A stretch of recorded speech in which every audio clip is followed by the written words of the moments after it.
barsaab ku-xigeenka gobolka Abdal Cabdi Nuur Sugaal ayaa waxa uu maanta hoteelka Maana Guest House ee ku yaala gudaha magaalada Boorama ku soo gabagabeeyay tababar socday muddo 3 cisho oo laga hadlaysay looga hortagi lahaa tacadiyada lagula kaco haweenka ay ka mid yihiin kubsiga iyo gudniinka fircooniga. kulankan isaga ayaa waxa ka qayb qaadanayay haween culimo-diin oo dhaqameed qaar ka mid ah isuduwayaasha laamaha dawladda. mashruucan ayaa waxa maalgelinayay hay'adda UNFPI iyadoo kaashanaysa wasaaradda shaqada iyo arrimaha bulshada waxaana mashruucan fulinayay ururka wadaniga Yoodha. waxa halkaas ugu horeyntii ka hadlay madaxa mashaariicda ee ururka wadaniga Yoodha Idris Faarax Muuse waxa uu ka waramay ujeedada tababarkan ay qabteen inaan nagu taageertaan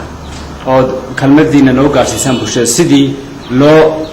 cirib tiri lahaa gudniinka iyo tacadiyada haweenka dhibta badan ku hay oo bulshada qaybaheedii kala duwan ay ka timaadeen gaarsiisaan ana fariin baan farayna odayda dhaqameedyada way dadaaleen waqti adag bay wadanka soo saareen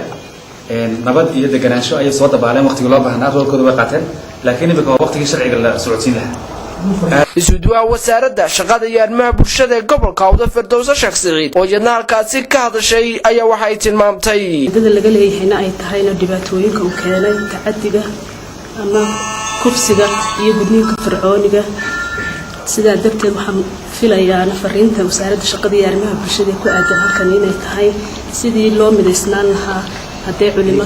tahay bulshada qaybaheeda kala duwan haweenkii haday tahay. gudoomiyaha maxkamadda rafcaanka ee gobolka Awdal Axmed Cabdilaahi oo sagna halkaasi ka hadlay ayaa waxa uu ballan qaaday kubsiga adnaku waxaanu ka qaadaynaa marka waxa taado talaabo cad oo sharcigu jideeyay si aanu qofkaasi ugu noqonin maaragtay kubsi dambe oo gabadh uu khasbo oo uu kubsado. ugu dambeyntii waxa halkaasi ka hadlay isla markaana tababarkan soo xidhay wasimaha barsaabka gobolka Awdal barsaab ku-xigeenka mudane Cabdiraxmaan Nuur Sugaal waxa uu cadeeyay codsanaya in la biiriyo mashruucan si loo gaarsiiyo dadweynaha baadiyaha waayo inta badan kubsigu wuxuu ka dhacaa baadiyaha. hadda waxaan mar labaad iyo mar saddexaad ka codsanaya